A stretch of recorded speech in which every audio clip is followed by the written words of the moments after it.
Alrighty. Oh, and it looks like we are live. Hello, everyone. Let me just check some settings really quick.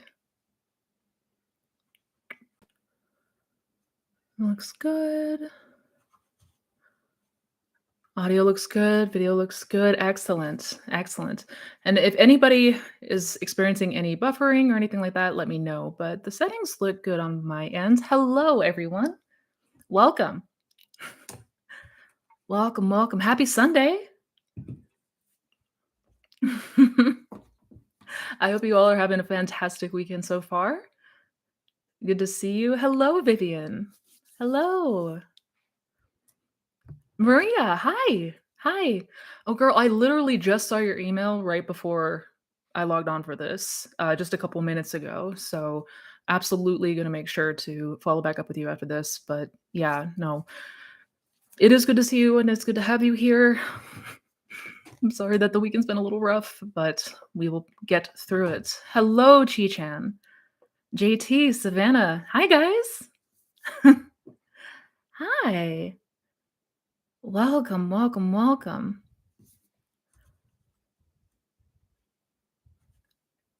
Oh my goodness.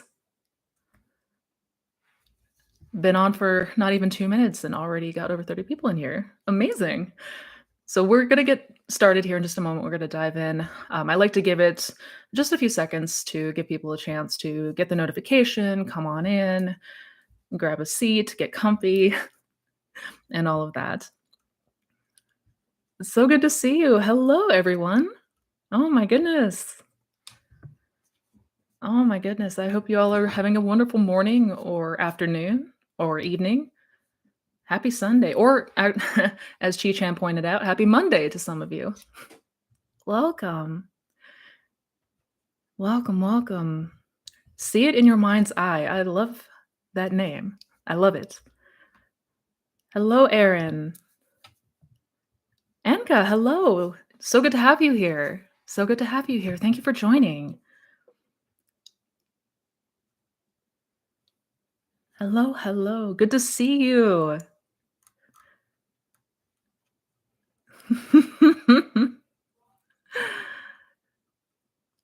Oh my goodness. Yay. Oh wow, we've got people just pouring on in. Wonderful. Welcome, welcome. I'm seeing a lot of new names, and that is awesome to see. We have had an insane amount of new subscribers, and welcome to the channel. Welcome to those who are new. This has been absolutely awesome. Awesome to see. Yeah, wonderful. Greetings from Connecticut. Hello. Greetings.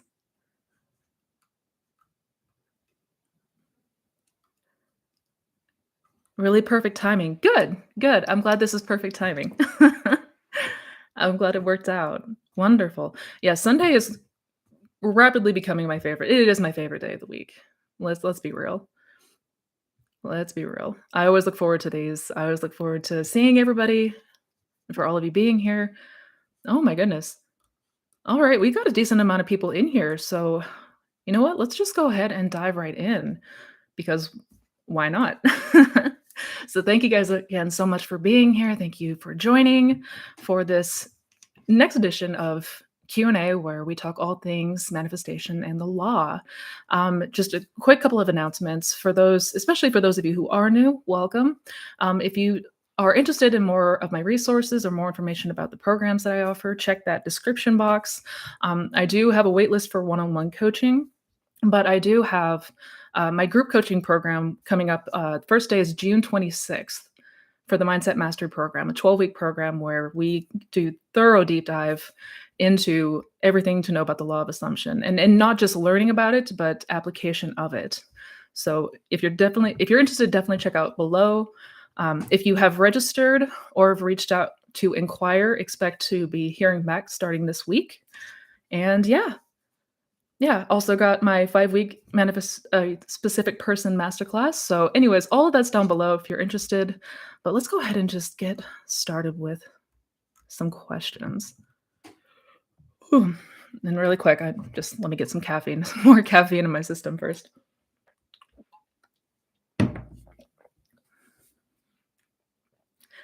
Thank you for your time and all your teachings. Oh, thank you, Vivian. You are so welcome. You are so welcome. Absolutely. I love coming on and going live for you guys. Hey, Missy. I've been spiraling really bad to the point where I was just like, I don't know how to get out of this. I felt like the whole world is falling apart. Oh. Any suggestions before our call? Absolutely. Yeah. So what do you do if it feels like you've been caught up in a really bad spiral? Oh, girl, I am so sorry. I'm so sorry.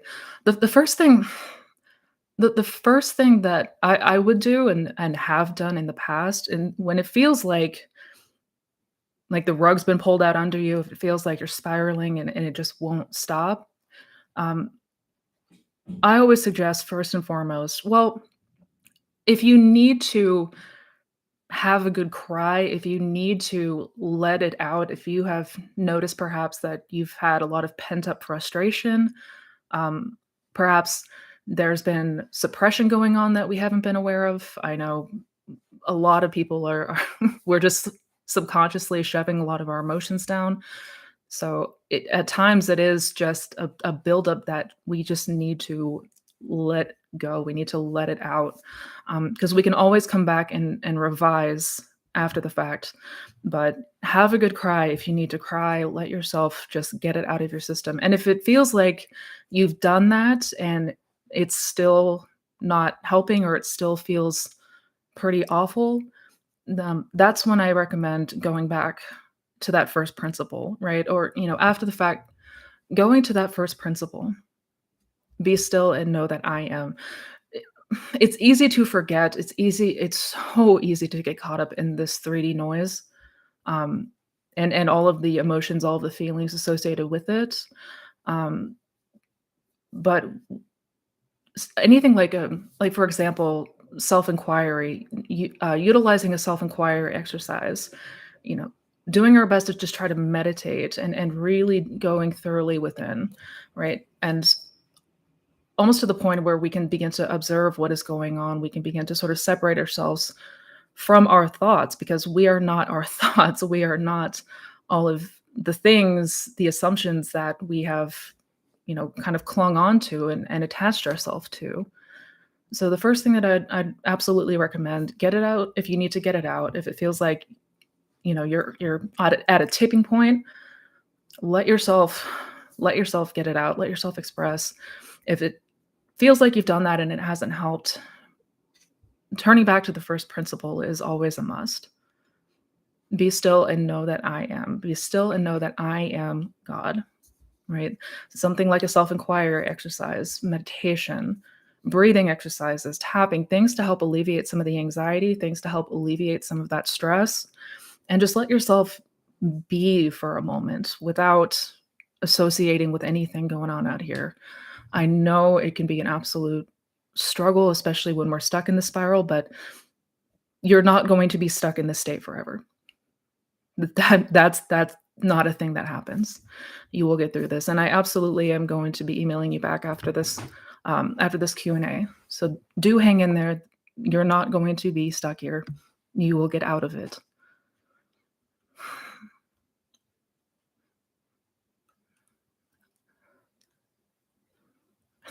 It's good to good to catch you live. Good to have you here. This is exciting. Oh my goodness. Sorry, the chat likes to jump around a lot, so yeah, if it takes me a minute to find my spot again, that's why.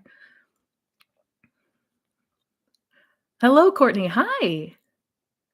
Hi, Missy. I keep meaning to get back to you. All good. All good, girl. No, I know you've been busy.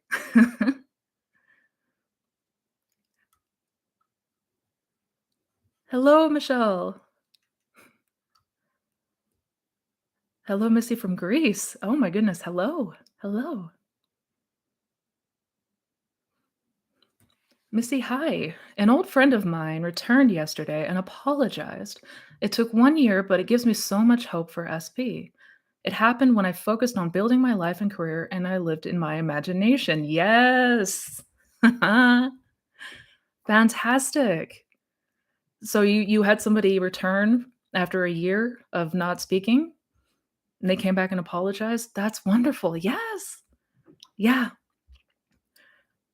See, when we turn to imagination and just continue to build the best world for ourselves possible, when we continue to, really flesh out and get familiar with that state internally, the outer world will conform to that. It has to. It has to. That's awesome, Britt.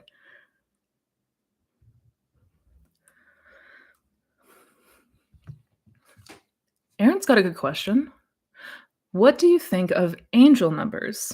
I've been seeing 444 while manifesting my SP. I assume it's a sign everything's working. Um, so angel numbers, and I used to be really big in angel numbers too. I would always see 111, 444, 555, things like that. Um, as far as do they have any relation to our manifesting an SP or manifesting something else? No. We see angel numbers everywhere because that's what we're continuously impressing, right? Like everything on the outside is just an expression of what we give our focus and attention to internally. So if we are giving a whole lot of attention and meaning to angel numbers, then we're going to continue to see angel numbers. Not necessarily that there's a correlation between that and SP. Now, that said, I mean, if it helps to give you a boost and build your faith, to persist in that assumption that you and SP are together, that's never a bad thing. But angel numbers and signs in general are not, yeah, that there's really no association there, to be completely honest. But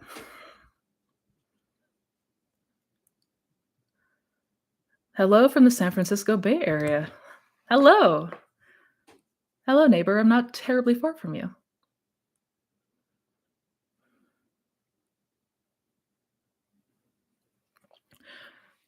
Question. I am manifesting my SP from my past. I know we are an unfinished symphony. I like that. Unfinished symphony. I like that.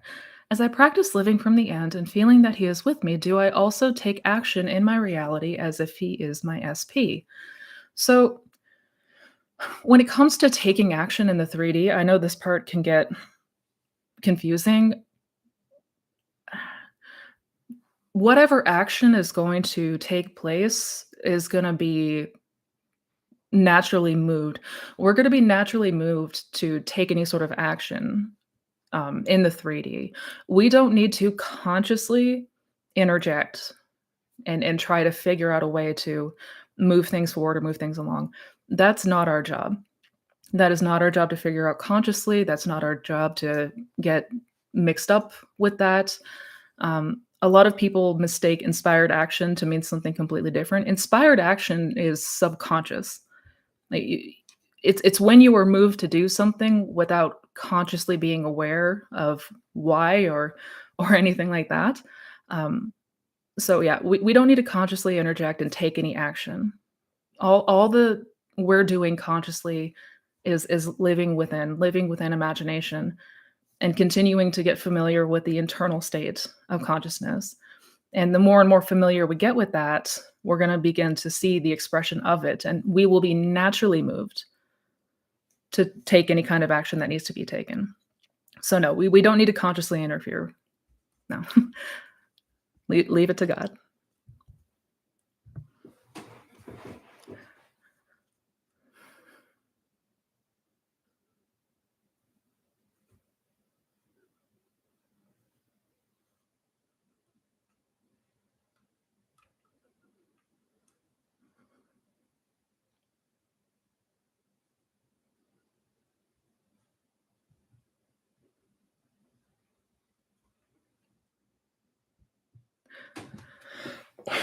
My question is the feeling of expectancy, such as in the ordering a package analogy.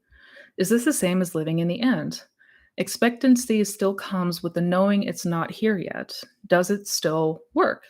Yeah, Yeah, absolutely. And that's a really good question. So if we expect something to happen, even though it may not be here in the 3D in this moment, is that living in the end? And yeah, I would say absolutely. Absolutely. Because then to expect something to happen is an assumption, right? When we order a package online, we have an expectancy that that package is gonna get to us, and it does, right? We don't pretend like we have the package right now in the 3D. We know that that's the inevitable outcome. So, yeah, yeah, I would say absolutely that counts. Greetings from Poland. Awesome. Awesome. The party bus has arrived. Oh no.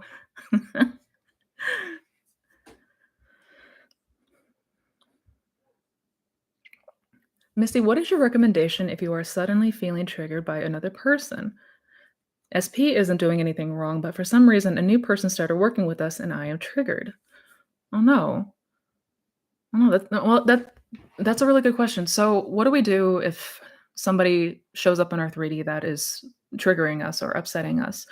I mean, the first thing that I would do is if there was any interactions that rubbed you the wrong way or something that was not ideal, like the first course of action is always revise. Always, we want to coming out of a situation that was not ideal, we want to go and imagine that the encounter was ideal. We want to imagine something else happened instead, right? And I guess it anytime that we're triggered, it's actually a really good opportunity for us to take the feedback, right? So if something upsets us or somebody does something that upsets us, and perhaps you know, it apparently if it's something that's not completely obvious, we can take that as feedback. Like, what was it that upset me so much in this circumstance? Like, why did I react the way that I react? What is that showing that I am holding on to? What is the assumption that is playing out that is causing the 3D to show up in this way and for me to react the way that I'm reacting, right? So, I mean, the first course is always revise, but it also is an opportunity for us to see perhaps if there's an assumption that we're holding on to or a belief that we're carrying that perhaps we were not consciously aware of. So triggers are a really fantastic opportunity to, receive that feedback and really have a moment to do some internal reflection. Yeah, see what may be there that perhaps you were not consciously aware of before. Yeah.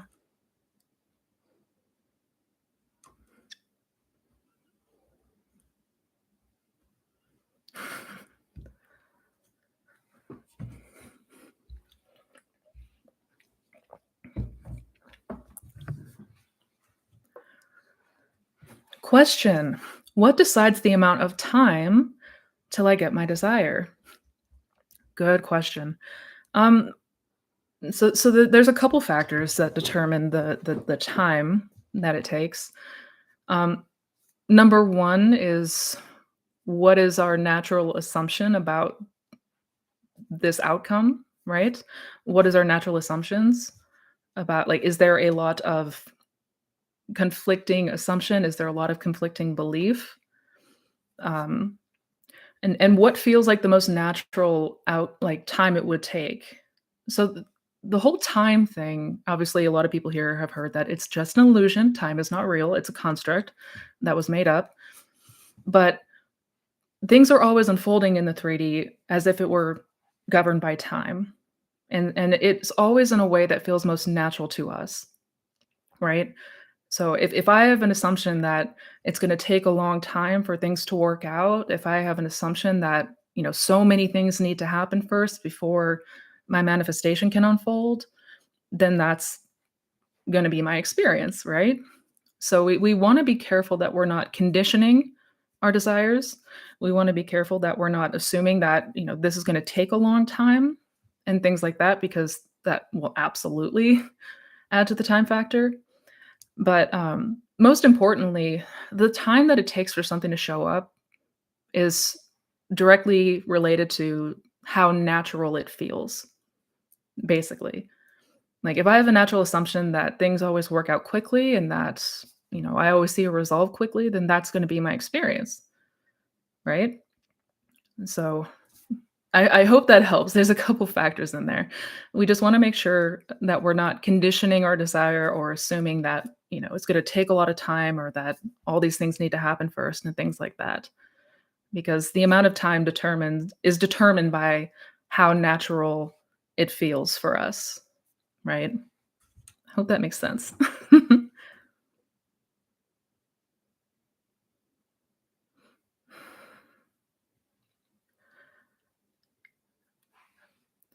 Hi, Misty. Way I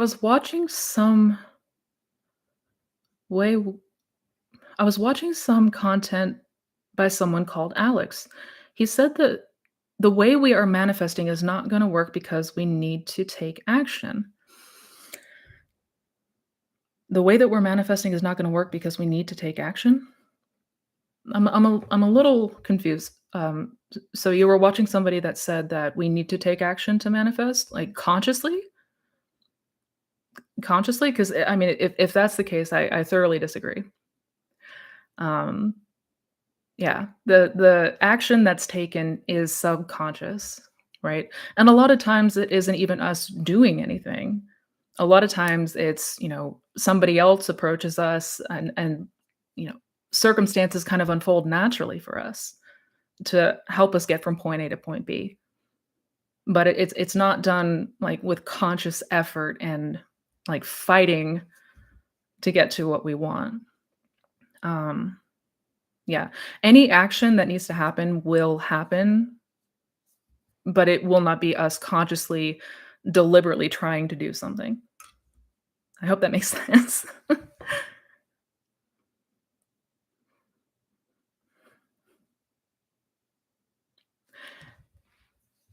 Any ideas on how to stop feeling like it's not going to work out? I feel like I'm bracing for impact. Oh, yeah. Yeah, that's I used to be the queen of that, like, bracing for the worst.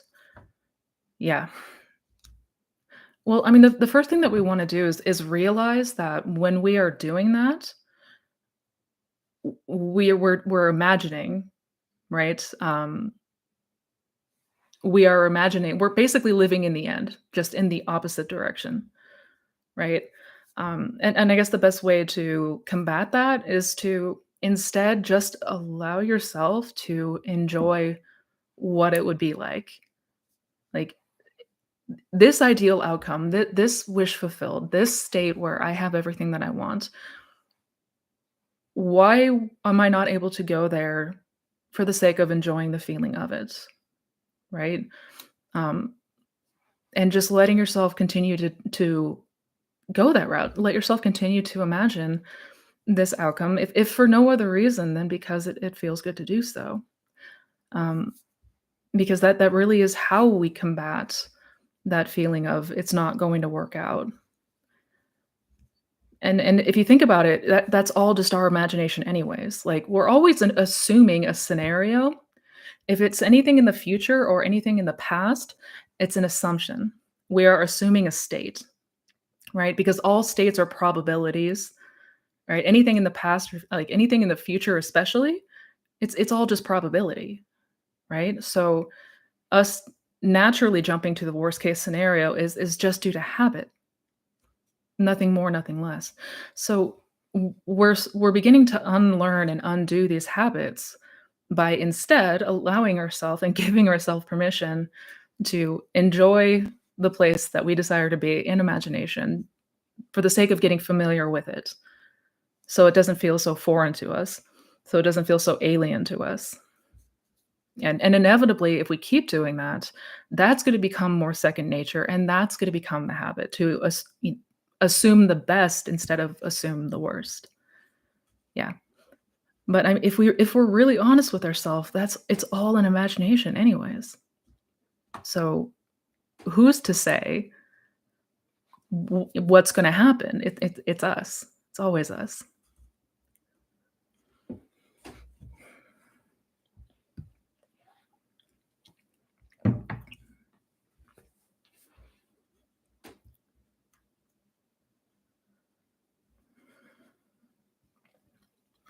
Hi, Missy. I got a fantastic experience. Lucid dreaming. Last night I was thrilled. Went to different realities. I spoke French, saw friends in different realities. I was much younger. It was real. That is amazing, Vivian. Oh my God, yes. I love it. That is awesome. Oh, hell yes. That's what I'm talking about. Went to different realities. I saw my friends. That's that makes me so happy. Yeah. The Worlds Within Worlds is a trip. Absolute trip.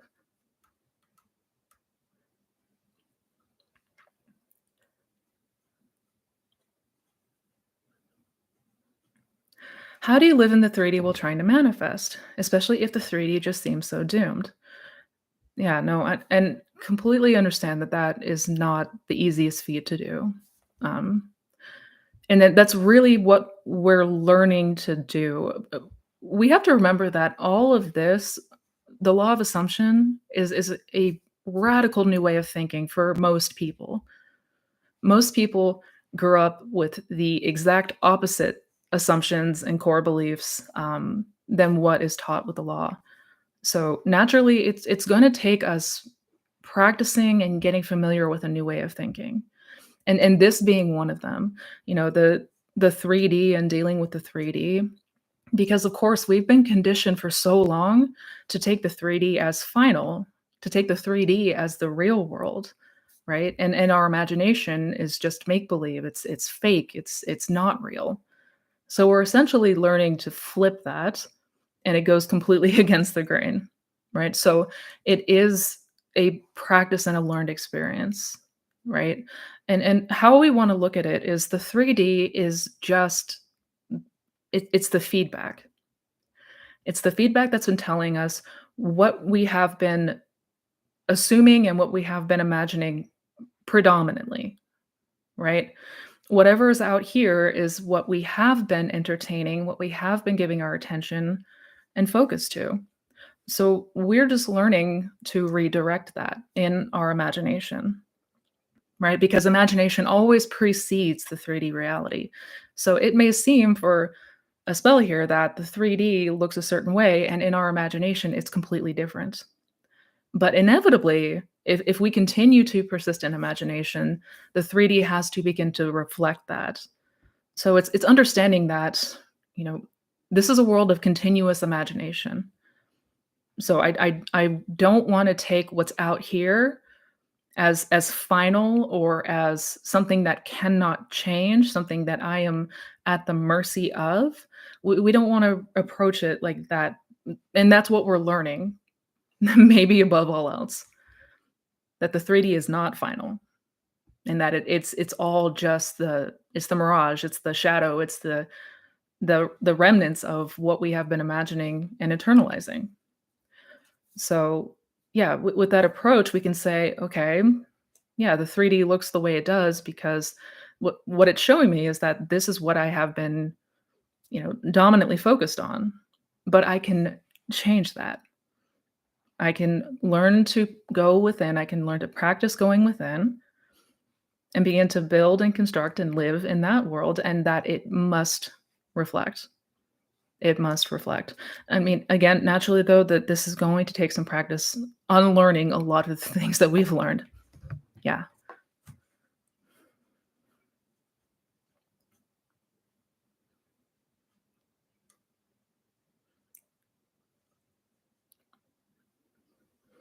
Hi, Misty. I saw my SP with somebody yesterday, but not sure if it's a third party or just a friend.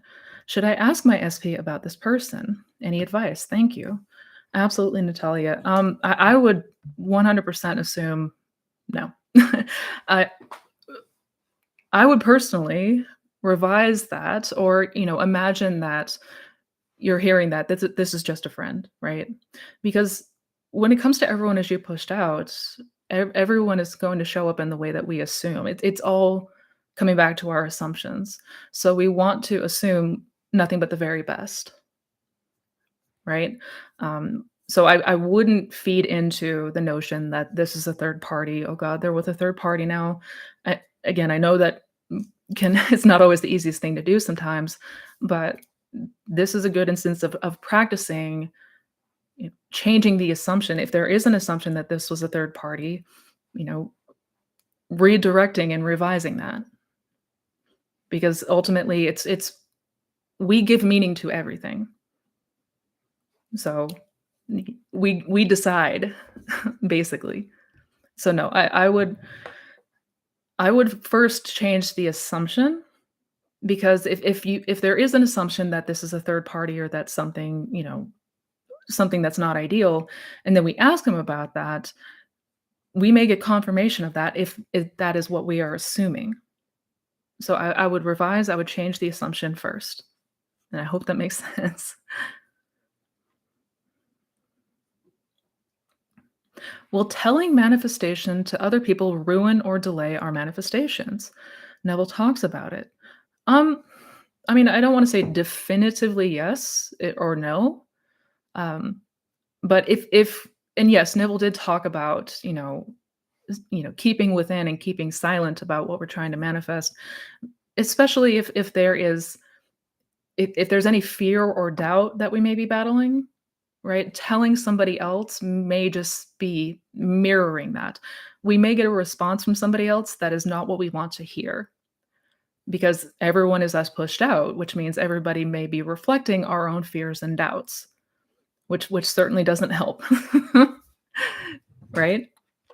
So yeah, that's why Neville was pretty big on, like, be careful who you speak to, and because you may get your own fears and doubts reflected back at you by other people. I hope that makes sense. But will it ruin or delay our manifestation? I'm not going to say definitively, but if if you might be battling a lot of double-mindedness, a lot of doubt, I personally would not tell other people myself. I mean, unless there was somebody who was incredibly supportive, and somebody that, or if I knew that I was in a place that I would not be affected by anything that they said.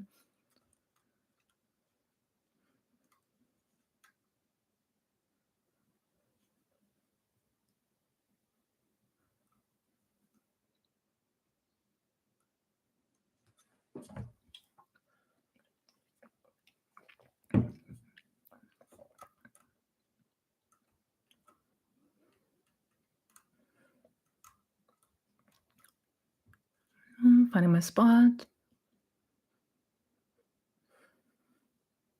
Can I manifest without meditation? I am not good at it. I mean, yeah.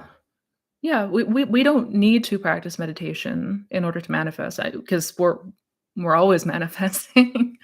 It's what we're always doing. It comes as naturally to us as breathing, but, you know, no, I wouldn't say meditation is a requirement. However, I would say that it is an incredibly helpful practice to, um, begin to learn and begin to, utilize in your day to day. Because, I mean, if we're brand new to meditation, more likely than not, yeah, we're not going to be that great at it, because our mind is this wild animal that just wanders and does whatever it wants. But with practice, it will become easier and easier to do. So I always recommend meditation, but is it required? No.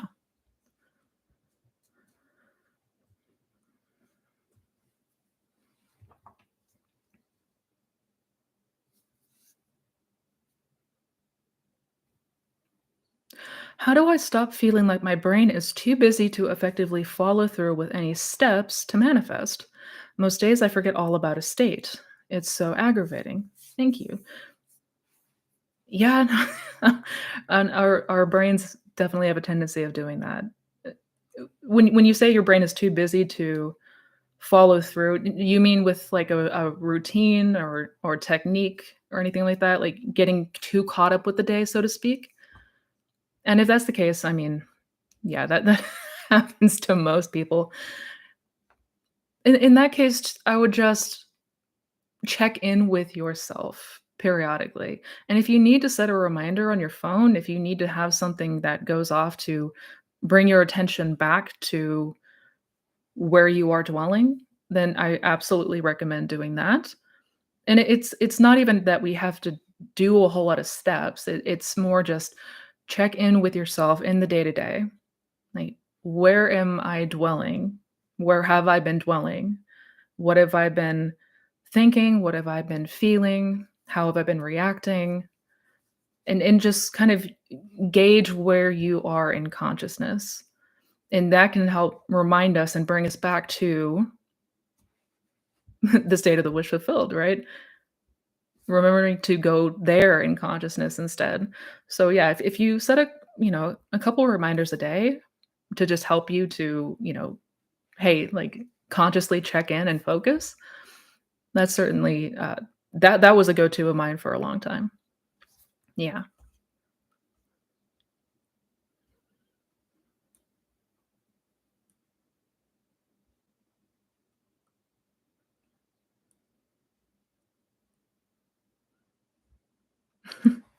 You are so welcome, Maria.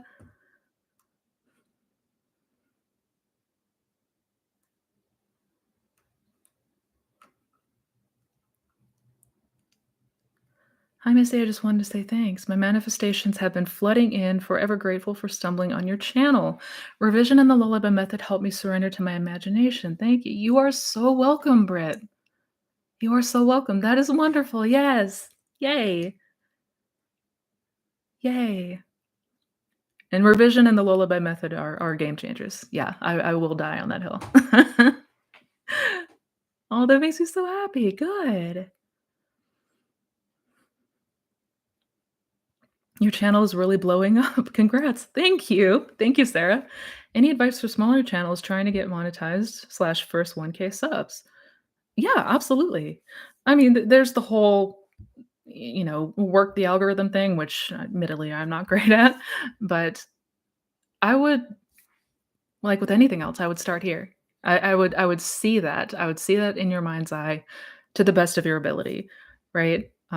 Would you perhaps seeing a comment on YouTube congratulating you for 1,000 subs. It could be that you telling a friend that, "Yay, I finally hit it. I'm finally monetized."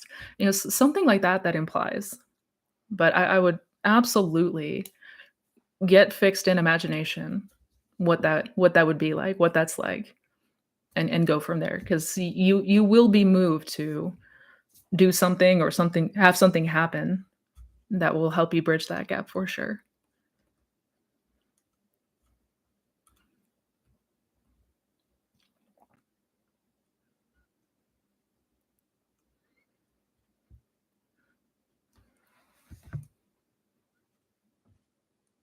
When people get into freak accidents or car crashes or plane crashes, did they manifest that?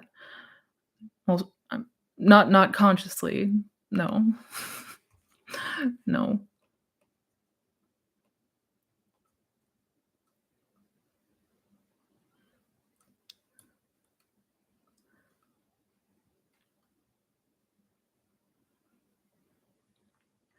So is manifesting in steps something you recommend for an SP?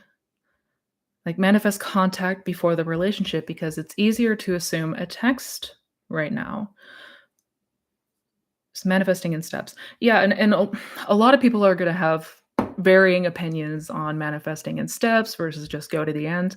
And I wanna be clear, like if we are able to, as much as we can, we do want to go to the end, right? Like if we're able to, and we always do want to practice like going to the end, getting familiar with that place in imagination. But if that feels like too much of a stretch from where you might be right now, then absolutely manifestation and steps is fine. What we have to remember though, and this is where people get stuck, is that once once the manifestation comes to pass, like they reach out to you, they send a text message. We have to remember to keep going because where a lot of people get mixed up is that they immediately turn their attention back to the 3D, or they assume that, oh, because they send a text message, that's going to lead me naturally all the way to the end. No, we wanna keep going, right? We wanna keep going. Okay, we imagine that they reached out, okay, now imagine reconciliation, imagine back together, and keep going, right? And it's, just like with anything, it's practice going within, practice going within.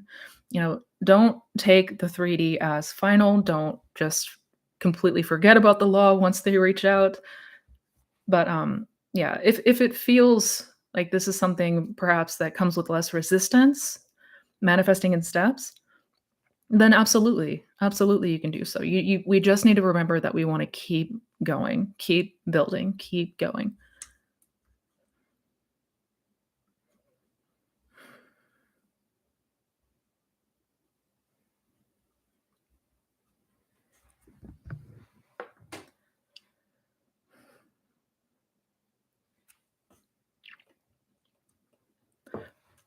I've been doing affirmations and sats of the wish fulfilled for XP.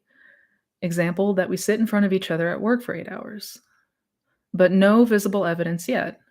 Do you have any advice? The first thing that I absolutely recommend is got to stop turning to the 3D.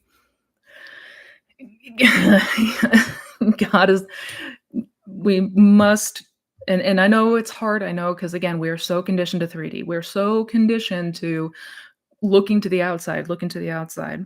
But if we continue to do that and we continue to impress that they're not here, they're not showing up, then what are we going to continue to manifest? Right? So, number one, turn the attention away from 3D. I know easier said than done. That's why, again, that this is a practice. But I would first check in with yourself and really pay close attention to your mental diet in your day to day. And we should be doing this anyways, just being observant as to, what are the thoughts that are naturally coming up for us? What are the feelings, the reactions, the moods that we have naturally coming to us in the day to day? Because that's going to tell you, um, with no mistake, what state we're occupying. So if we notice that, perhaps we do affirmations and we do sats, but for the rest of the day, we're constantly playing that old story. We're constantly looking to see if it's working. We're constantly reliving that argument in our imagination. Well, that's our that's our cue right there that we have not actually been living in the end.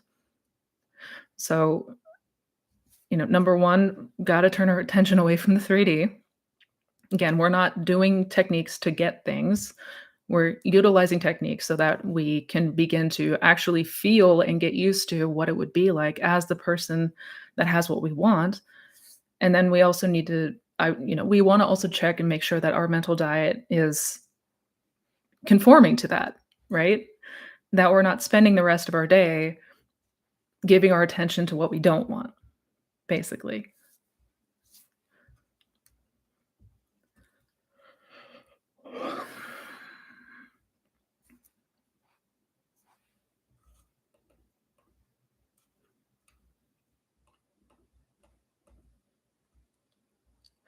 I know time doesn't matter, but how can we stop time thoughts if it's been 10 months? I really try not to focus on it, but when SP still cold slash ignoring me, it feels harsh some days to persist slash have belief. Yeah, no, absolutely. The time thing is just like the 3D, we are incredibly conditioned by time. And that's something that becomes the bane of our existence as well. Um, so how do you combat the thoughts of, well, it's already been 10 months? I mean, the first thing that we have to do, and I know that this part is not easy, but we have to be really honest with ourselves. And like, okay, I know it's been 10 months, but of that 10 months, have we been living in the end that whole time? Have we can we say honestly that we have truly and honestly been living in the wish fulfilled that whole time? Probably not. So with that understanding, we can see why, after 10 months, it hasn't shown up yet. If we have, in fact, been living in the old story and we've been continuing to focus on the old story instead of what we desire. So that can also give us a push to really separate, begin to really separate ourselves from that old story. Like learning to not keep our attention solely on what we don't want, right? But if you're starting to notice doubts because it's been a long time and nothing's shown up yet, we do need to be honest with ourselves. When we say, "Well, how come it hasn't happened yet?" We need to ask ourselves, have we been truly living in the end? Yeah. And that can be also reinforcement for us to turn the attention, take the attention away from that old story. Because even just fixating on that, on the time that it's been and how long it's been and it hasn't shown up yet, we're still giving our attention to the fact that it's not here. So we these are all things that we want to just be mindful of, be aware of, and just practice redirection. Redirection. Go to that place in imagination, if for no other reason because it feels more enjoyable to do so, right? Or it should. It should feel more enjoyable to do so. I had something manifest yesterday just from a fleeting thought, so yay, it's working for me. Awesome. That's awesome, John. Nice.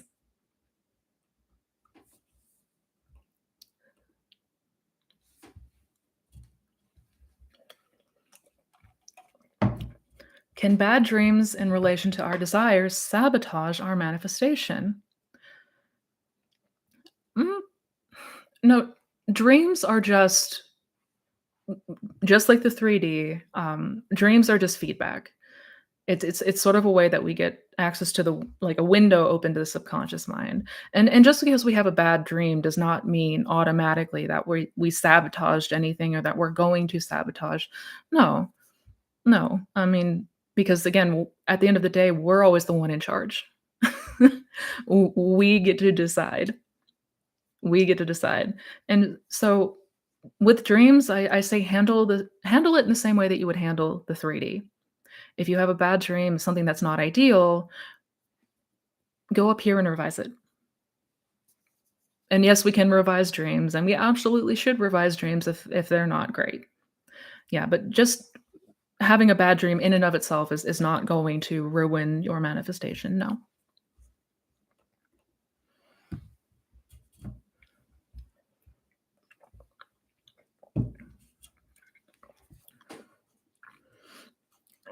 Can I manifest a coaching session? Thank you, Kareem. Thank you. Missy, I couldn't find your video on the 2 types of imagination, synthetic and creative. What are they? The video? Oh god, what was the name of that video? I wanna say that the title was "How to Use Your Imagination to Manifest" or something like that. Um, yeah, if you try the search bar shoot. I wish I could remember the exact title, but, I wanna say it's "How to Use Your Imagination to Manifest." You know what? I can look that up real quick. You go to my search bar, it should be, 'cause it was a couple months ago, I believe.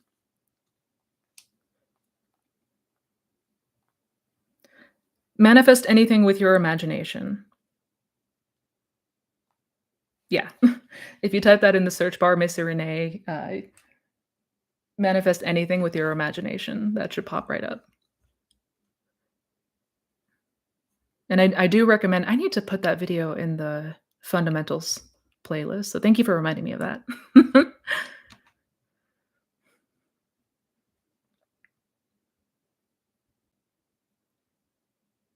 Do you think the importance oh, I like this question, Northwest. Do you think the importance we place on someone pushes them away? Or as long as we are immersed in the connection from a place of having, it's okay? I agree with the latter. I agree with the latter. As long as we're not putting them on a pedestal, that says, "Oh, they're like, I'm lost without them," or we give them such importance that we give our power away, right? That naturally we don't want. But, like, I think my husband's important, and it's not pushing him away, right? There's people in our lives that are very important to us, and, you know, Coming from that place is just fine. As long as we are immersed in the connection from a place of having, yeah, from a place of this is a mutual connection. This very important person of mine is sharing this mutual connection with me. Yeah.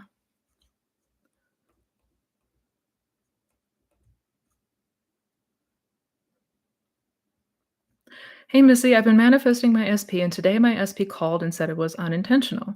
Do you think it's some sort of movement towards my end results? I mean, I would assume that. If that were me in that circumstance, yeah, I would take on the assumption.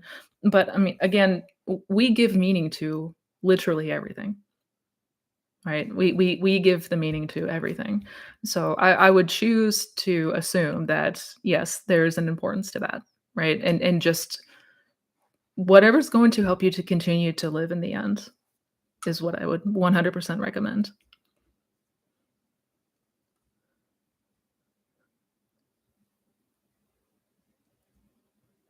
What to do if I believe my SP loves me, but I'm manifesting him to hold back? I'm a little confused, Layla. So you believe your SP loves you, but you're manifesting him to hold back. So you have the assumption that he's holding back? Well, change that assumption. I would absolutely change that assumption, right? Because once we catch, and this is where self observation is so important, because a lot of the times we don't even realize what what we're doing to sort of keep things in limbo, like holding on to assumptions like, oh well, they love me, but they're holding back from me. Well, that's not what we want, right? So instead, we say, "No, of course they love me full-heartedly, and I'm going to go to this place in imagination where everything is beautiful and mutual and wonderful." Yeah, and continue to go to that place. 'Cause we form new assumptions through imagination.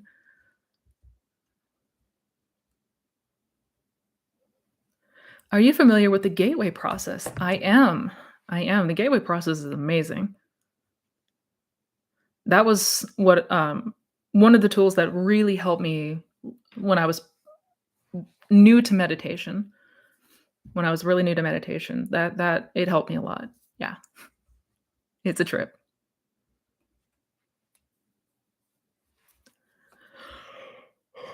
Hmm, am I on the spot?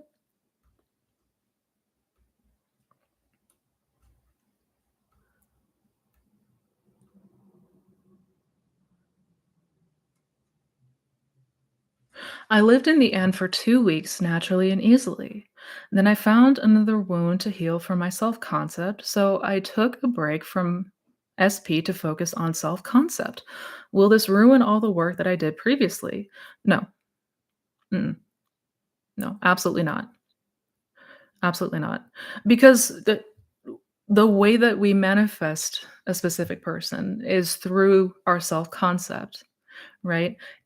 Anything that we wanna manifest comes through our self-concept. Like, that should always be the focus for whatever it is that we're trying to manifest. So, no, taking your attention and putting it on you and imagining yourself as the very best version of you, that's what we wanna do. That's absolutely what we wanna do. Because from there, we move into a state, and everything that we desire manifests from that state, right? We're not even manifesting the things itself, we're manifesting the state of consciousness that holds those things. So, yeah, no, we don't ever need to. I know it can seem scary to take our attention off of SP. I know initially it could feel like, "Oh god, if I don't think about them 24/7, then they're gonna go away." Couldn't be further from the truth. So, no, you're totally fine.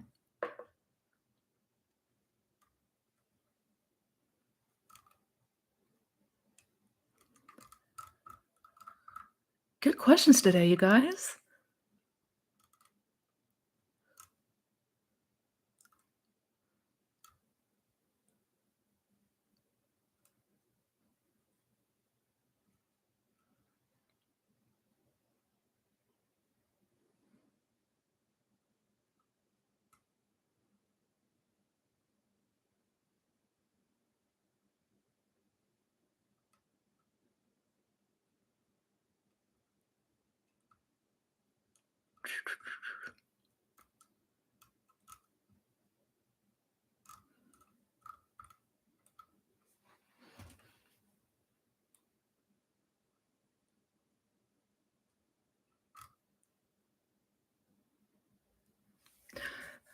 Leela from Nevolution said a great thing that struck me. Leave the 3D to itself. Yes. Yes, leave the 3D to itself. Mhm. Full-heartedly agree.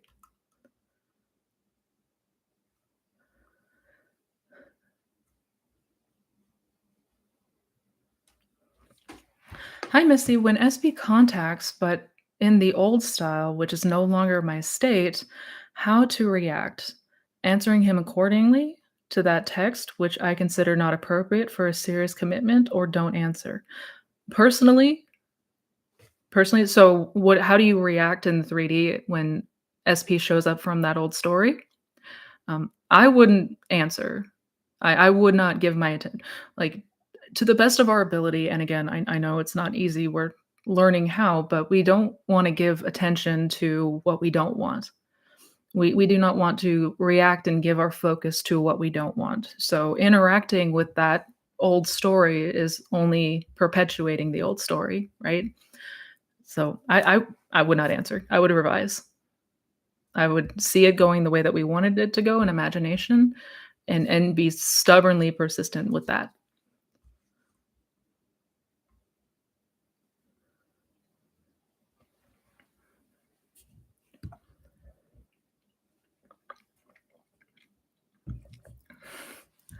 Here's another question, and I'll stop. Does detachment also imply the idea of being okay if our desire does not materialize? I don't know why, but I feel like this is against the law of assumption itself.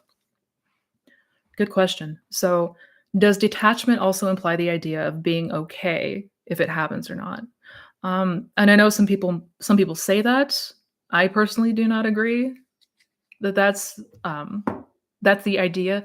Detachment is just y- detaching from that old story, right? When we talk about detachment in this context with the law of assumption, that is separation from that old state of consciousness. It's separation from those old beliefs, assumptions, expectations, all of the things that were stemming from a place of what you don't want. It's separation from the fears and doubts and insecurities and all the things that we clearly do not want, right? That is detachment. And when we are detached from that old state, we are better able to keep our focus and attention on our aim or what we do want, right? Um, does it happen for some people that when they fully get themselves to the end, they're living in the end, they get to a place where it might feel like they don't want it or not, or they don't care if it happens or not? Yes, but there's a simple way that you can tell, right? If you get to a place where it feels like you're indifferent, just ask yourself, well, if my person showed up today, would I still take them back? And in most cases, the vast majority of the case, it's yes, right? And the reason that it feels that sort of indifference is because we're no longer in the state of desiring, right? We move from the state of desiring to the state of having or being. So from that new state, it can feel obviously very different. Yeah. But it's not necessarily that you don't care if it doesn't happen or not. That hasn't been the case for at least most of the people I've talked to, for myself. When I reached the Sabbath, which is fully detaching from that old state, when I reached the Sabbath, it wasn't that I didn't want my person anymore. It was that I was no longer from that old state of fear, doubt, insecurity, disbelief, things like that.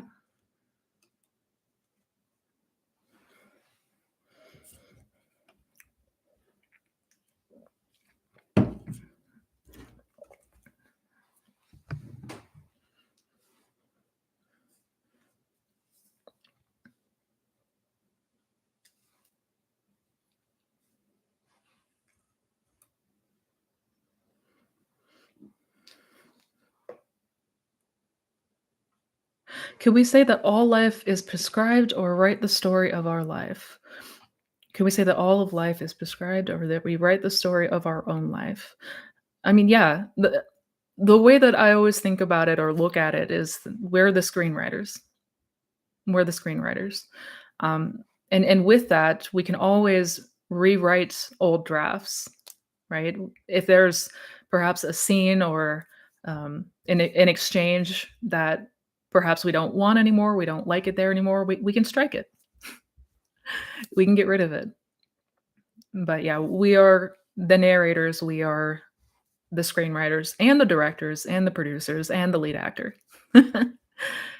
Yeah.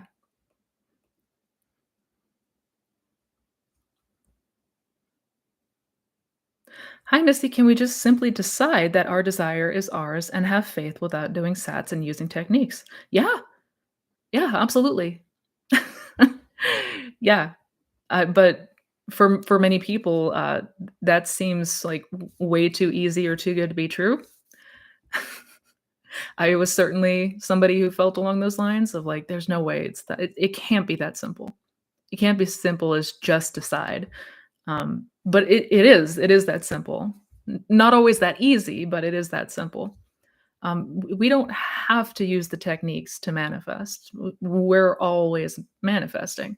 The techniques are there for if what we desire is in conflict or in contrast with what we believe or what we assume is true, that's where the techniques come in. That they are tools to help us suspend that gap that may be there. Like if we do not have a strong conviction or a strong assumption naturally, the techniques can help us build that up in imagination so that we do get to the place where we naturally assume. Yeah. I hope that makes sense. But yeah. Yeah, we don't have to do the techniques.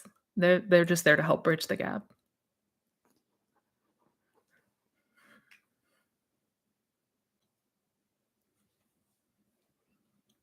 Is creation is finished the same as a multiverse, meaning that every possibility and every outcome exists and the way to that universe is through imagination.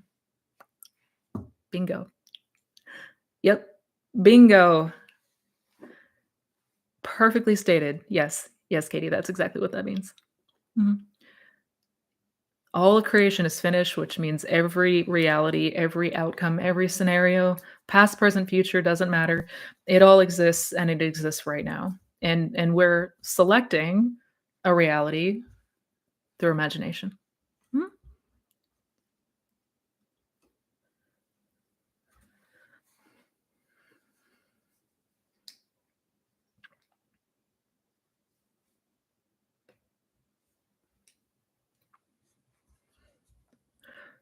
Do you have any inspiration for affirmations about me when my SP, ghosting friend, is not showing up and I change the story about him and feel stuck?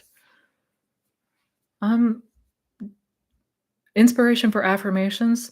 I mean, and I know there may be people that disagree. A lot of people say a lot of things about affirmations, and more power to everybody. It's going to be different for everybody, but the way that affirmations have always worked best for me is when they resonate, when they feel like something that I can get behind, right? Like something to help kind of boost us and give us that feeling of like, yes, yes, this is empowering, this is good, this is wonderful, right? So anything along those lines. So if you are dealing with an SP that has ghosted you, um, well, first I would ask, have we really changed that story? Like, and if the answer is yes, then we want to just continue to reinforce that. We want to continue to just hammer that story home, right? Because the 3D has to catch up to whatever we naturally assume. So if that new story is there, if that is your new assumption, then the 3D has to catch up. But I mean, affirmations for you could be, I love how it feels when people show up with respect, when people come with respect. I love how it feels when, you know, people tell me how much they care about me. I love how it feels when I'm at my most confident and most secure, right? So if we're, turning the attention to that, I would make sure to reinforce that there is confidence, there is respect, there is a knowing and assumption that, I mean, of course, people show up correct with you, right? Yeah. So I would continue to build on that.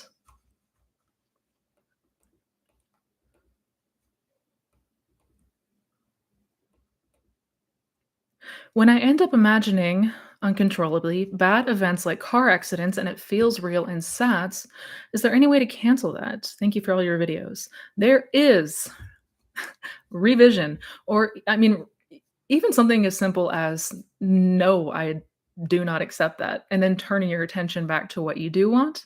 That's revision. Revision doesn't have to be this crazy long ritual or anything like that. Revision can be like, yeah, no, I don't accept that, and then this is instead what I do accept. This is instead what I do give my permission and give my blessing to, and then go back to focusing on the thing that you do want. But absolutely, I would revise. Yeah. Yeah, revision is like your big red abort button. Like, nope, don't want that.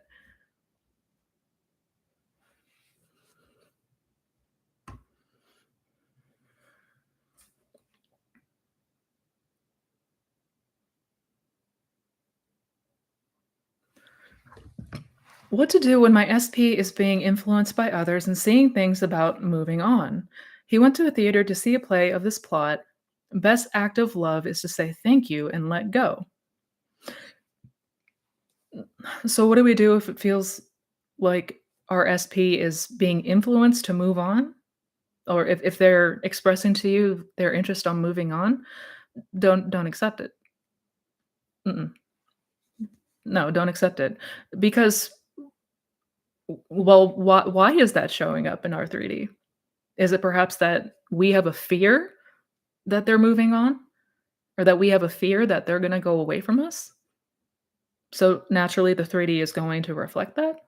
I mean, that's all it is. But we can change that. We can change how we see them and how we see the relationship, right? And say, "Okay, what this feedback is showing me is that I have been clearly entertaining this fear that they're gonna move on from me. That's why I'm getting all this feedback about them moving on." So I can choose instead to give my attention to, well, actually, no, we have a loving and committed and wonderful relationship. This is the most incredible relationship I've ever experienced, and go there in imagination. Go to that place in imagination. Let yourself get lost. Let yourself as often and frequently as you can, just continue to go to the place that you want and take the attention off of what you don't want, right? Because the only reason that things on the outside are showing up the way that they are is because of our assumptions and our fears and our doubts if it's things like that. But you can always change it. You can always change it.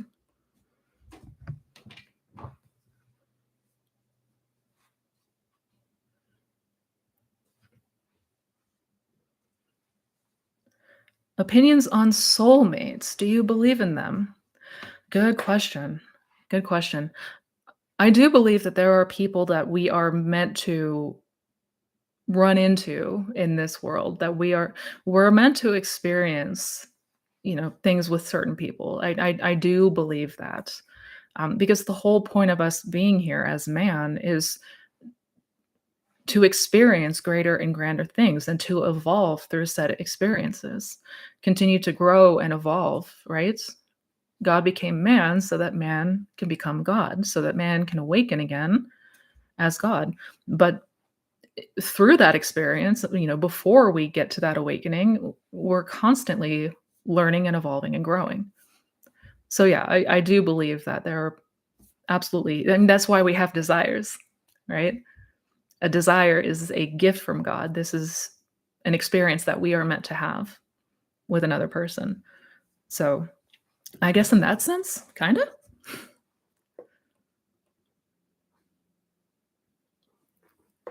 You are so welcome.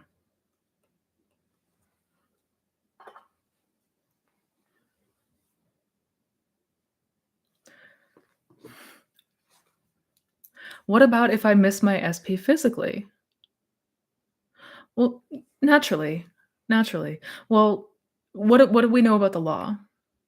That it's the imagination. It's through the imagination that the physical world comes to pass, right? So whatever we desire to experience physically must first come through imagination. It has to. It has to. So this is not to say that we need to imagine just to be satisfied with the imagination experience and not the 3D experience. And I know some people take it to mean that, and it's never that we need to just be satisfied with the imaginal act and not the 3D experience. It's knowing that the imaginal act precedes the 3D experience, right? So, yeah, if we want to experience something physically, it must first come through imagination. I hope that makes sense.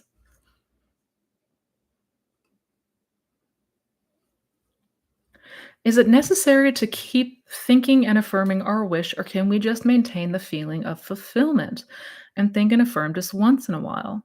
The latter, the latter.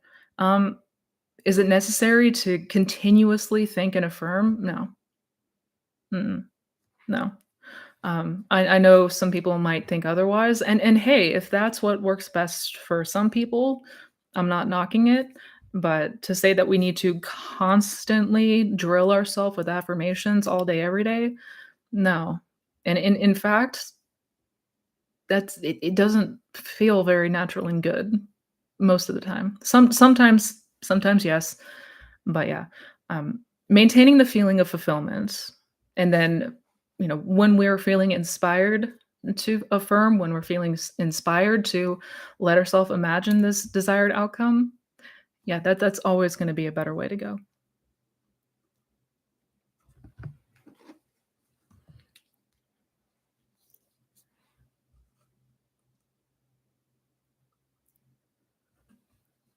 Hi, Missy. If I told people about what I'm manifesting, but don't allow what they say to dictate my inner world, it won't impact my manifestation, right? Yeah, absolutely. And yeah, if you are in a place, if you are feeling good and secure within yourself, that you are not going to be moved by the 3D or what people tell you, then yeah, yeah, no, that's totally fine. That's totally fine. Yeah, if you wanna tell somebody what what's happening and they come back at you with some crap, but you know not to accept that and you know not to let it dictate you, um, yeah, yeah. No, that won't have any impact on your manifestation in that case.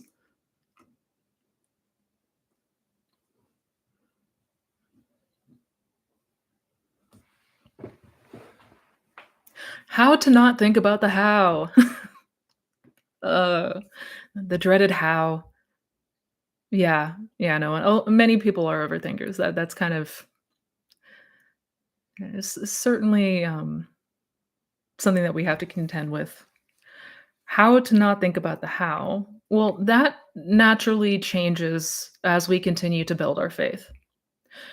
The reason that we struggle so much with the how initially is because we don't fully trust and accept that what we imagine becomes our reality. And that when we have a desire for something, that desire already comes with the means and ways that it is going to be expressed. It's already got the perfect ways of expressing and unfolding for us. So we don't need to consciously figure any of that out because we won't know, and we could not fathom all the ways in which what we desire is capable of showing up for us. Like it's just not possible. The human logic, rational mind is so narrow in scope. Could never do it. Could never do it. But as we continue to build our faith in manifestation and building our faith that what we imagine creates our reality, we're not gonna worry about the how, right? Like, if I trust that, um, if I trust something is going to happen, that's all that's needed. That's all that needed. But because I have faith that it's gonna happen, I don't concern myself with, "But how? But how? But how?" So, yeah, yeah. In the meantime, as we are building our trust and faith in the law, it's reminding yourself that there's just absolutely no way to know. Consciously, there's no way to know because it's not our job.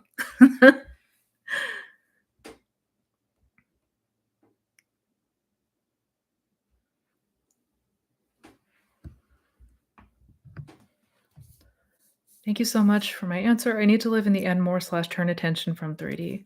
Yeah, absolutely. Absolutely. And you are so welcome, Michelle. And genuinely that was not meant to make you feel bad. Like we all have started at that place where it's double-minded, right? I was the queen of double-mindedness. I was so unwavering or wavering. I was so wavering. Let me be clear about that. It's truly a journey. This is truly a journey. Hello, first time tuning in live. Welcome. Welcome. How to balance the not lifting a finger and inspired action while manifesting SP. Thank you. Absolutely. Good question. Um, and I did make a video not terribly long ago diving more into detail about messing with the middle, inspired action, all of that. Um, and I guess the most important thing that we want to take away is that inspired action, like, we are going to be naturally moved. Something is going to happen that we're gonna unconsciously if we do take any action, it's gonna be unconscious. Like, we're not gonna know that we're on the bridge until we are on the other side of the bridge. Let's just put it that way. So we don't need to concern ourselves. However, on the flip side of that, we do not want to stop ourselves from doing anything that may feel inspired because we're not supposed to lift a finger or we're scared of messing with the middle. Like, but if we trust that what we imagine becomes reality and that our desires already come with the GPS punched in to get us there, that's all we need. That's literally all we need. Any action that needs to happen, like we will be moved to do so, or somebody else is going to take an action. Like our only thing that we need to do is the only thing that we're doing consciously is moving back to the end, continuing to move back to the end. If we fall out of the state of the wish fulfilled, move ourselves back and repeat. Thank you for the super chat, Lisa. Thank you. Thank you.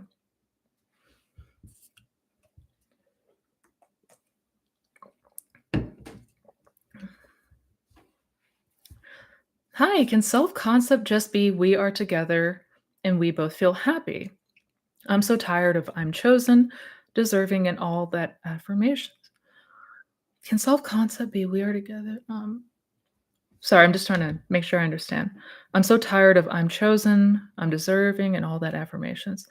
Yeah, and that's not really what self concept means.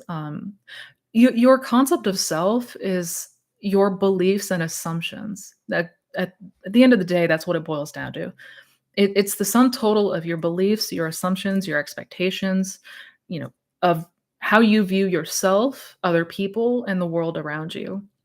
So it's the total of what we believe and assume as true for us, and about others. So can your affirmation be we are together and we both feel happy? I mean, absolutely. Absolutely. Like if that affirmation helps you to tap into the feeling of that, if that is something that you are like if that helps you to move into that state and imagination, then 100%.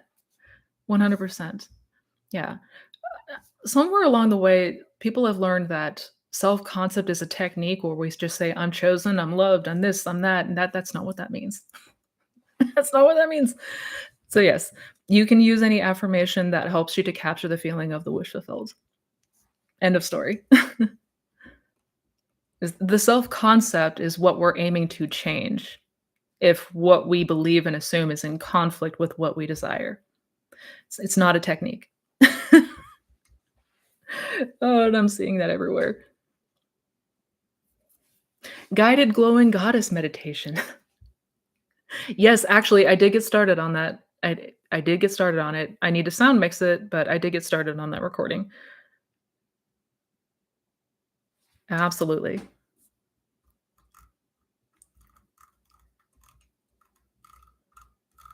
Guided glowing goddess meditation. It's a bit of a tongue twister.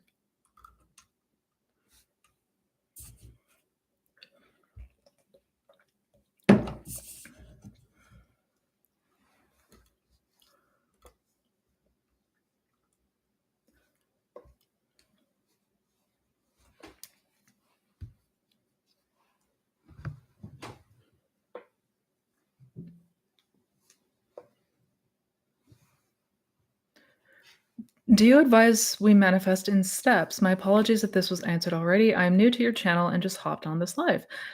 Well, welcome, Mia. Welcome. And we did answer this question earlier, but it certainly doesn't hurt to go back to this because a lot of people are going to say different things about manifesting in steps.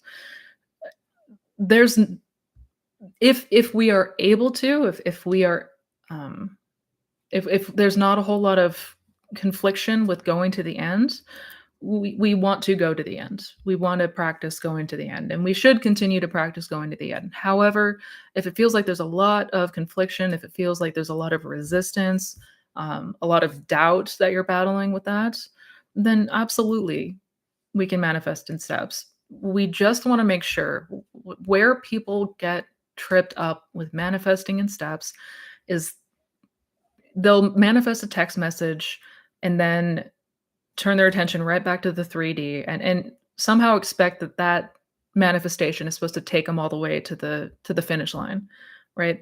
Like, if we manifest a text message, we have to remember to keep going, like, continue to imagine the unfolding, right? So you imagine that they reached out. I'm gonna imagine reconciliation. I'm gonna imagine, like, actually go in steps. We don't wanna naturally assume that because we manifested a text message that in and of itself is gonna lead us all the way to marriage and that we can turn our attention back to the 3D. No, that's not how it works. So if we continue to imagine and we want to do so in steps like that, totally fine.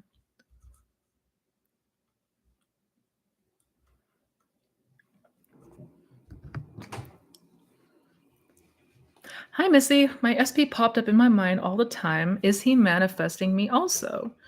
There's been no movement for almost 4 months. Thank you.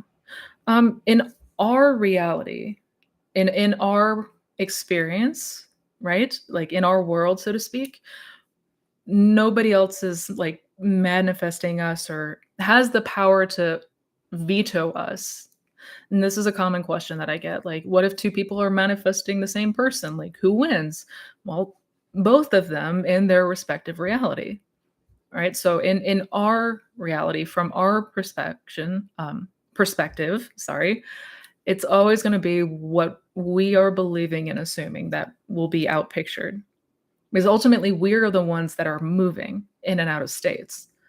So nobody else has power, authority, or control over you ever. Ever. Ever, ever, ever.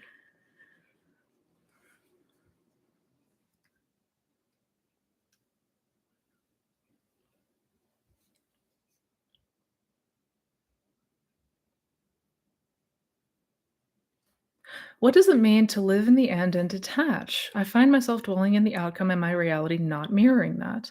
So it becomes difficult for me, or detaching and feeling as I'm not caring. What does it mean to live in the end and detach? Yeah, and I understand that that can sound like a contradiction. Living in the end, obviously, we know what that means. When we have been living in the end in imagination, we're naturally going to detach from that old state of consciousness. So long as we don't continue to look out in the 3D, remind ourselves that it's not here, and go back and forth like that, which unfortunately is what a vast majority of the time a lot of people are doing, right? We're living in the end, we're living in imagination, and then turning to the 3D and saying, well, where is it? Why is it not here yet? And this is kind of what I was not my last video, but the one before was about that, when we go into this, like trying to manifest, like these are magic spells or something to change the 3D. This is the kind of thing that we can get stuck in. So living in the end, living in imagination, living in the state of the wish fulfilled, letting yourself just explore the state of consciousness where the 2 of you are already together and continuing to go back to that. If for no other reason than it feels good to do so. It feels nice to do so. But what we want to avoid is then turning to the 3D and saying, "Well, it's not here yet," because what is that bringing into our awareness? What are we then imagining when we do that? That it's not here, that we don't have it. So it becomes double-mindedness. And double-mindedness is the reason that we do not see our manifestation, basically. So we want to keep our attention off the 3D. This has nothing to do with the 3D. This is nothing to do with I mean, I know that it does in the sense we want the 3D to change, but the 3D changes when we take our attention away from what we don't want. So we cannot keep putting our attention on what we don't want. We take our attention away from what we don't want. We put it on what we do want, and we continue to immerse ourselves in that. And we are naturally going to detach from that old state, that old story with the old fears, insecurities, and doubts. So, yeah, that's kind of in a nutshell what living in the end and detaching is. Detachment from that old story is going to naturally occur when we have been living in the end.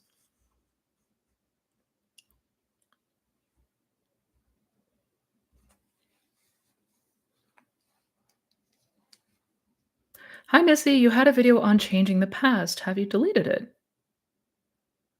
No, I don't think so. Mm-mm. You mean on revision? Not that I know of. I'll go and double check, but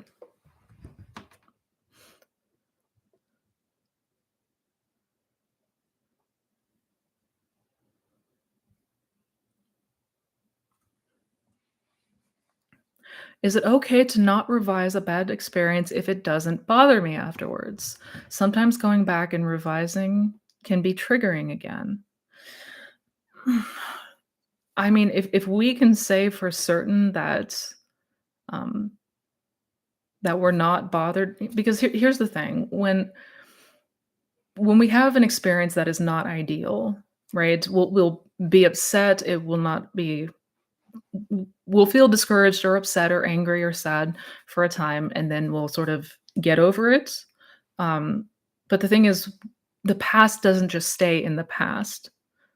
The past is going to consistently come into awareness and move forward into the future, right? Because what we tend to do just in our day to day, naturally, what we have been doing is using the past to gauge what is possible or what is going to happen in the future, right? So if I have suffered a lot of setbacks and losses or disappointments, and say I'm up for a job promotion, then I'm probably more likely going to say, "Oh, I'm not going to get the job promotion because I don't get what I want anyways, because all these times in the past I never got what I wanted, so that's not going to happen either." And then lo and behold, I manifest what I don't want. So we really do want to be mindful of, like, even if it doesn't seem like it's something that is super triggering, the past is affecting us in a lot more ways than we realize.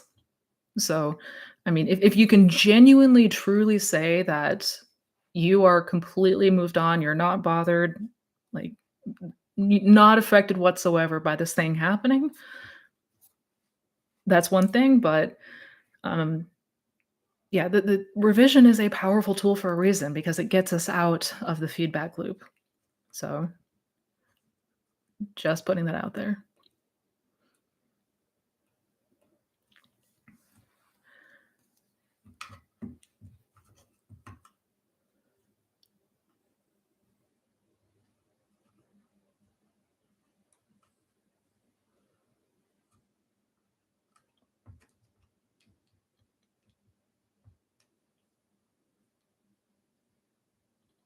Hi, Missy. With personal health issues, is it okay to seek the 3D for help as a doctor or whatever, especially if it keeps showing up? Or is it giving my power away? Thank you in advance. Um, Absolutely, I would not recommend people like if something is showing up that is serious, something that you would need to see a doctor for, see the doctor. Like, don't try to, like, not see a health professional because that's giving our power away. Because I mean, unless there is such a conviction in the law, like an unwavering conviction that you can suspend your disbelief completely to your health condition, you can go completely into the reality that this is no longer a thing. I am no longer affected by this condition, um, and not waver. I would see a doctor because you can do both, right? You can continue to imagine that everything is fine, but still take the steps in the 3D to see a doctor, right? Like, I do not want anybody to think like, "Oh, if you broke your leg, you can just, like, walk it off." I mean, of course, anything is possible, but to what degree of conviction do we have? And for most, we are very conditioned by the 3D and by these old beliefs and assumptions. So, yeah, if there is a chronic health issue and you know, have been avoiding seeing a doctor, I mean, I do not like to recommend that people do that, no. No, no. Yeah, I mean, but do continue to revise, do continue to imagine, no matter what, do continue to imagine the outcome of you are healthy, you are, see yourself as vibrant, see yourself as healthy, see yourself in your imagination as completely over any of the ailments that may be in front of you.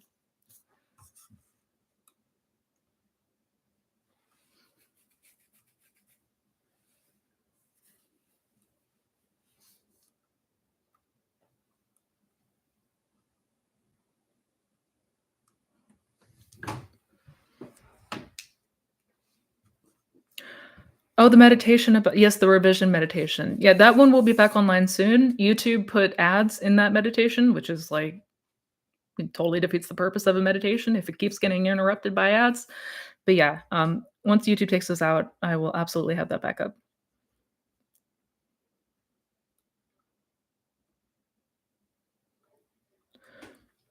What to do when you reacted to the 3D? Big fight, words were had, and now he doesn't want to talk.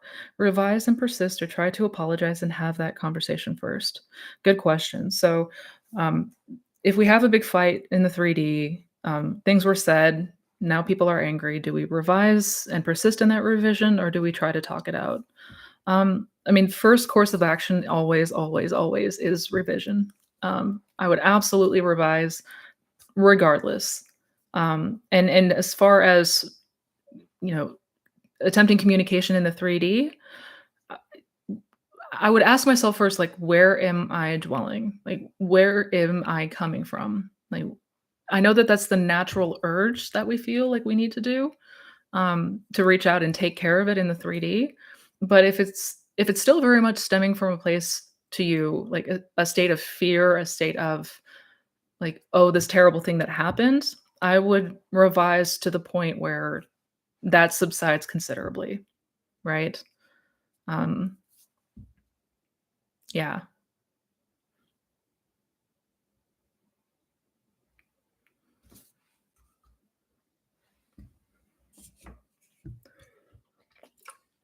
These are great questions, you guys. These are fantastic questions. Is it possible to get taller? Yes, it is possible to have do anything that you want. If you are capable of imagining if you can imagine it, you can experience it no matter what.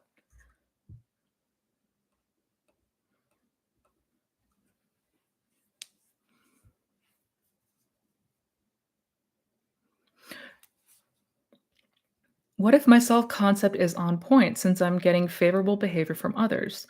Should I just only focus on we are in a relationship, he is blah blah blah affirmations? Um, your self-concept is on point. So as far as other people, the self-concept is on point. Like in general, I take it your self-concept is I am loved, I am chosen, and you're starting to see that reflection from others. Yeah, yeah. Well, then we wanna ask ourselves, what is the assumption about SP? What is the and that's kind of what you're describing is that birds before land phenomena where we as we continue to change the general conception, right? Turning more to states like I am chosen, I am loved, I am unforgettable, things like that, yeah, we're gonna see that reflected. We're gonna see other people in general showing up and confirming that and reflecting that. Um, and then the next question obviously is, well, what is the assumption about your person? What do you assume about them? What do you assume they assume about you? And if there's anything there that is not compatible, that's yeah. A lot of times that's what happens too. Like we could feel like the most deserved, amazing, fantastic person, the most confident person in the world, but if we still have this story about our person like they don't like me or they're a jackass cuz this one time or anything like that, then we're going to continue to see the SP, we're going to continue to see the same thing. So self-concept is also very much about like what are your beliefs, assumptions about you and this other person? And that's what gets overlooked a lot. Do not overlook that aspect.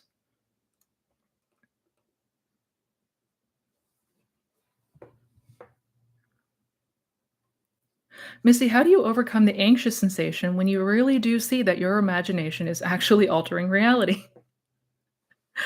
What do you do when you're like, "Oh, holy shit, I'm actually the one doing this?" Yeah, that's a it's a lot. It's a lot. Um, You will get used to it, you will get more and more used to the idea. At first, of course, it initially feels massive because it is, right? This is going completely against everything that we've learned, everything that we've been taught. And yeah, it can be scary, because it requires a completely and radically new way of thinking.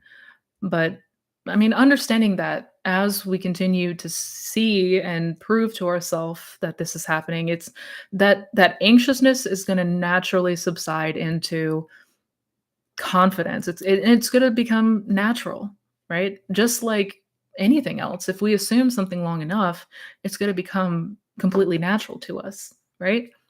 So, yeah, I guess the first thing is just knowing and understanding that that's normal. Feeling anxious when we first start to really prove to ourselves that what we imagine is what creates our reality, that's normal. That's normal. And that will subside. That anxiety will subside as we continue to just make this a more natural part of our being and just knowing that this is who we are and what we do, that will subside.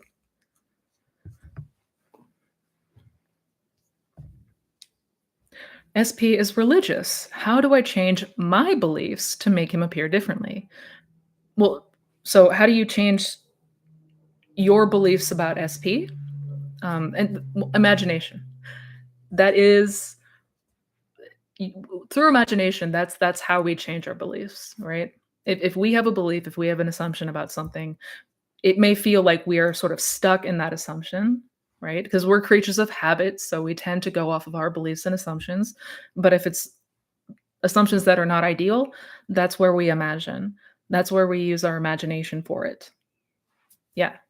The imagination is what can I mean, our imagination, that is our creative power. That is the power that is Christ within us, quite literally. It is the key to the door of any reality that we want to experience. And also how we can change any of our beliefs. So we when we imagine something and we continue to imagine, we continue to move ourselves into the state of, this is now how it is, and it's a different belief and it's a different place. Inevitably, you're gonna get used to it. You're gonna start to form the new belief instead of the old one. I hope that makes sense.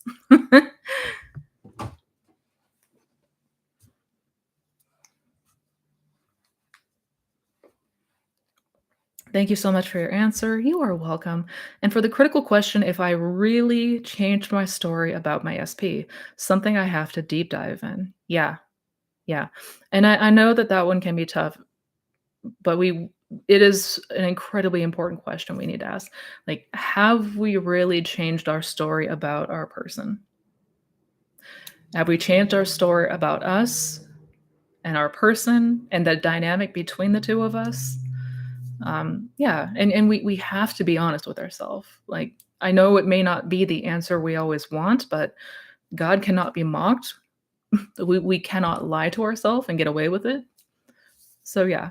And again, this where taking this all as feedback is just going to help you to better answer that question and know that I mean, of course the answer is going to change and when the answer changes, the circumstances change.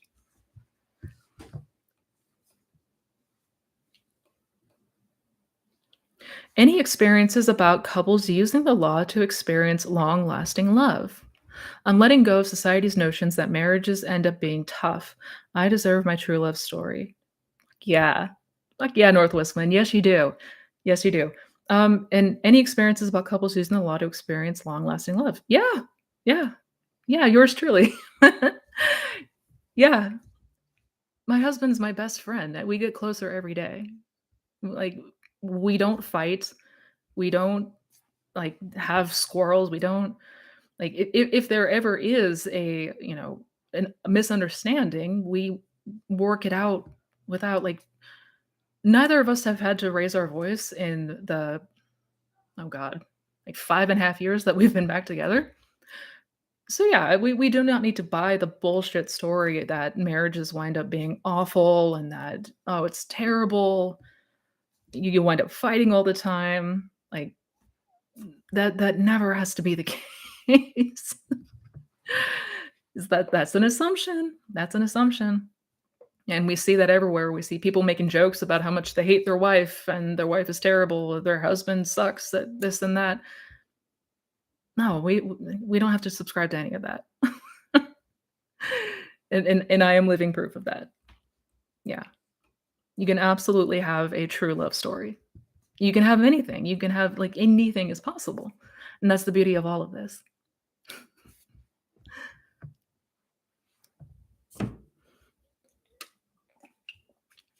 Do you think crystals, amulets, runes, and things of the sort may help us to manifest? Um, Directly? No. Mm-mm. No. I mean, w again, we do give meaning to everything, so if we have the ability to give our power away, i.e., give our power to the beliefs that astrology, tarot, crystals, like, have an effect on our manifestation, um, but do they inherently on their own have the ability to manifest or shape our manifestation in some way? No. No. I mean, not unless we give meaning in that way. I mean, I do love crystals, though, don't get me wrong, they're really pretty, but not to manifest, no.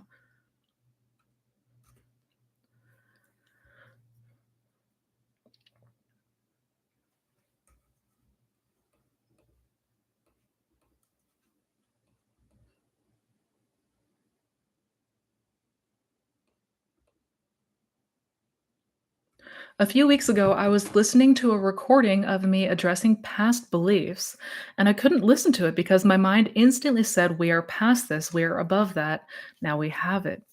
Yes, yes, yes, that's awesome. That's what I'm talking about. Yes.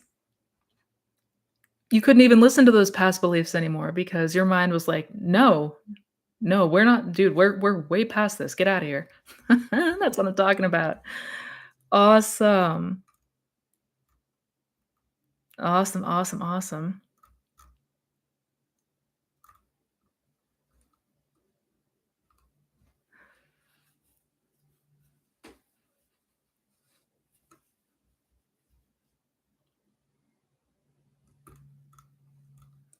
Alright, I got time for maybe 1 or 2 more questions. I just noticed the time. Ah!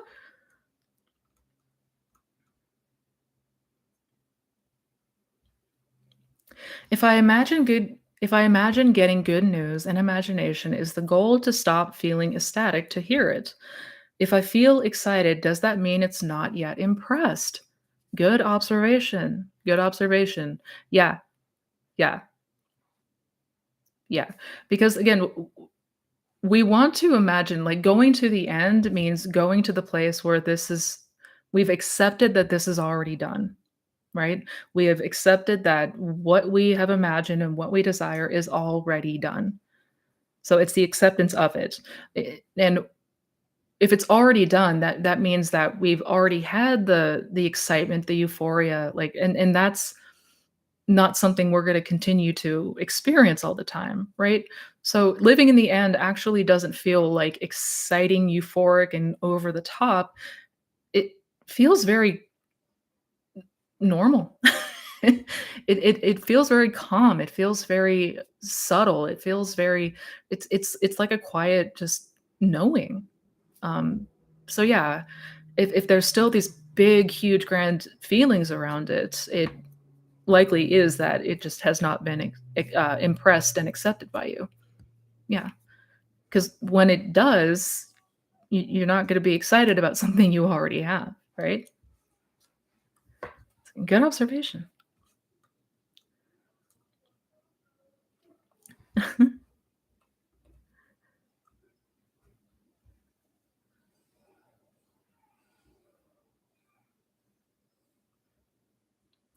The best way to manifest wealth, a wealthy money mindset to manifest it.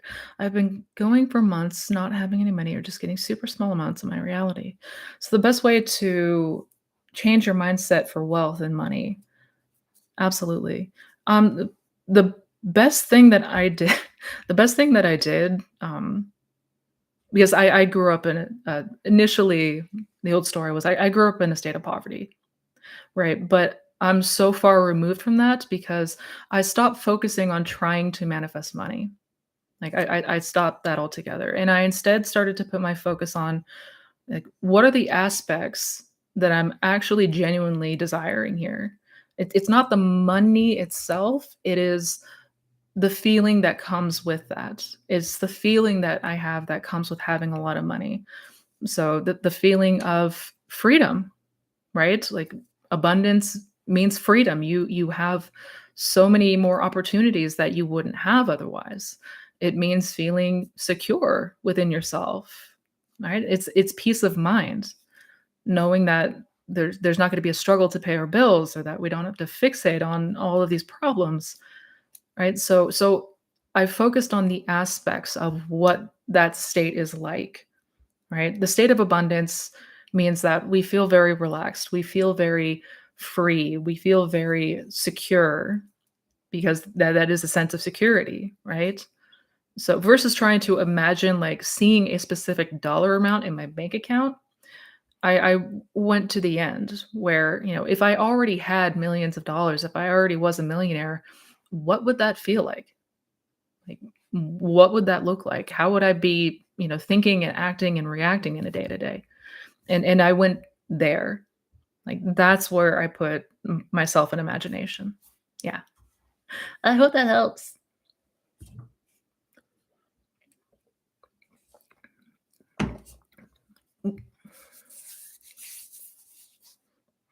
Will you release the videos about death soon? E.g., what death is, how to bring back loved ones, etc. Also, are topics like anti-aging, time travel, fertility late in life, etc., related to the same idea? Absolutely. Yeah, and it started with me making a video about revising the death of a loved one, but I quickly realized that there's so much context that is needed because it really does, like, you can't just talk about the idea of death and revision without going way more into detail about other aspects of conscious manifestation and awareness and consciousness and how all this crap works, right? So yeah, that is still coming, but it's pretty much its own series at this point. Talking about the things that are, I guess, quote unquote, more advanced. Yeah, and yeah, there's a lot of the same vein when it comes to things like time travel, anti-aging, things that to us feel impossible, right? How to manifest the things that literally to us feel impossible to do. That is coming. That is, like I said, it's a whole ass series in and of itself at this point because there's just so much context that I did not want to leave out f- for the sake of better understanding. Because, if I were to just release one video on the topic of revision, revising the death of a loved one, I was like, man, this is going to leave people with way more questions than answers. So, yeah. But is that coming? Yes. Absolutely. On that note, you guys, I do need to get going. I do need to continue with the rest of my day, but thank you all so much for being here. This has been awesome. Your questions have been amazing. Love you all so much. I hope to see you all here next week, same time. And until then, have a wonderful rest of your week and happy manifesting, all of you. Take care. Mwah.